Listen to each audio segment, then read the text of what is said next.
This is the brief on creating a dome-shaped model using NX. So we're diving into a really efficient process for designing these complex domes. It's all about using a tool called the algorithm design feature right inside NX. And what it does is it lets you generate these incredibly complex geometries just by tweaking a few simple parameters, instead of all that manual modeling. First, you've got to get into that powerful environment. So you open your base model, launch the algorithm features tool, and this is absolutely crucial, you define where the dome is going to start. This just means selecting a specific face from your existing geometry. That surface acts as the anchor point for the entire structural pattern you're about to build. Second, let's define the pattern and the mesh density.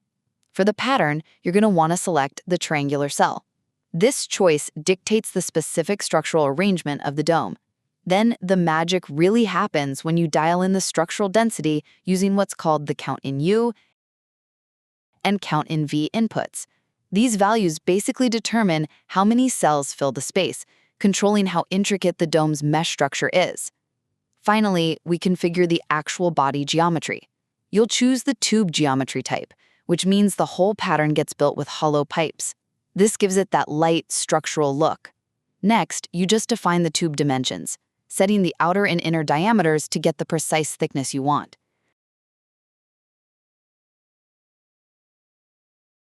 And bam, you have instantly generated your complex dome structure. That's the rapid-fire summary of how this parametric approach enables you to quickly generate and customize intricate structural domes in NX.